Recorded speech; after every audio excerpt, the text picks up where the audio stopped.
off the Halloween season with a so bad it's good classic supernatural thriller, 976 Evil. Continuing in the Halloween theme, today's feature is the hidden gem slasher, Madman.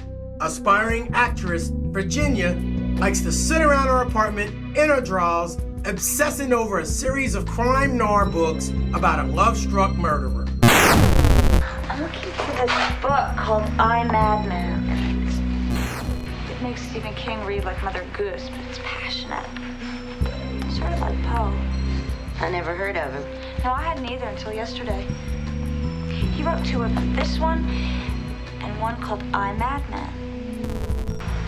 Well, where are you going? Upstairs to have another look. You sure are spending a lot of time trying to find something called Madman. Now, the more Virginia reads the books, the more the lines between her real life and the books begin to blur. And that's when the Madman shows up, and his swag is part Nosferatu, part Jack the Ripper. See, the Madman is a little unique because he's not trying to kill the girl, rather, he's trying to kill for the girl. Be my victim. Okay, not that damn unique, but you know, it's different. It's just this book I'm reading. This guy. He's madly in love with this actress, but she won't have anything to do with him because she thinks he's really ugly. She just can't get past it. So? He pumps his face full of Novocaine and then with his scalpel begins to slice away his features one by one. Oh, so he slices off his face. Well, great. The guy's never heard of a candygram or flowers?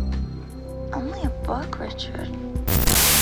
Madman is set to this pseudo-stylish, is it the 80s, is it the 40s, stylization made popular in the late 80s by films like Tim Burton's Batman, Dick Tracy, and even the OG Flash TV series. And yeah, though the stylization never really, in my opinion, reaches its peak potential, the atmosphere and the lack of a final girl trope gives Madman a little flavor all of its own. The Madman finds people, slices off their features, and then remixes his own face in order to impress his love interest. You like the music? Why are you doing this to me? Lovely. Leave me alone. You will love me. No, I don't love you. I'll never love you.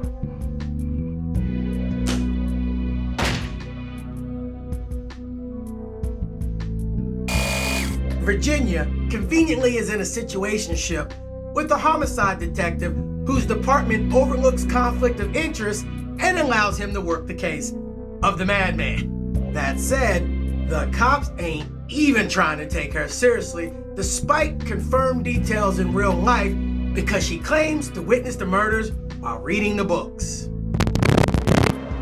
Yeah, that's it. Terrific. Let's work on the nose. There's no nose. No nose.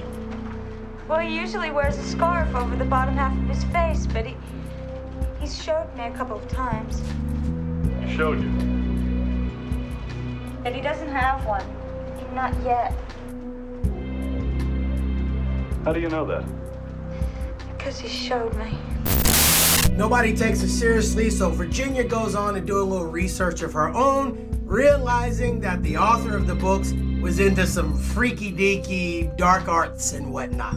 There's what I'd say is a hint at some, maybe it's paranormal, maybe it's alchemy, that remains surfacey and open for interpretation by the end of the film. Despite most of the murders being shown in the aftermath, I'm purposely leaving out some of that footage to avoid spoilers. Transitioning into some of that bad. If you watch Madman solely looking for 80s style gory killings, you may not get what you're looking for.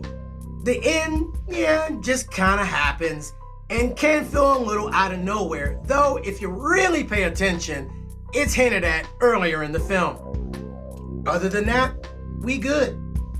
Final verdict, Madman's style and its open-endedness might be its primary features.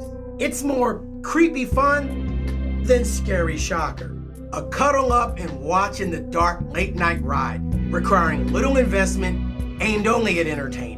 Madman is a slasher that's not so concerned about the audience being fearful for the victims as much as it is with what's he going to do once he's Castlevania 2 Simon's quested his face back together. A lot of 80s slashers just focus on the kills and that's all they are. That said, Madman does have its share of bloody images, but don't expect the gore fest of the early 80s slashers. The finale embraces the fantastical side in a way that feels like convenience disguised as open for interpretation, but feels more like budget or schedule ran out. All that said, Madman is a fun, creepy watch, perfect for some rainy late night movie action. And that is it. That is my review for the hidden gem slasher film, Madman. Thank you so much for watching. The channel is Phil for Real, the show is Bootleg Theater, and I hope to see you next time with either another So Bad It's Good or Hidden Gem Halloween movie review.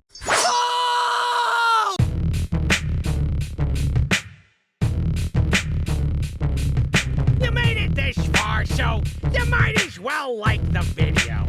Oh, and subscribe too.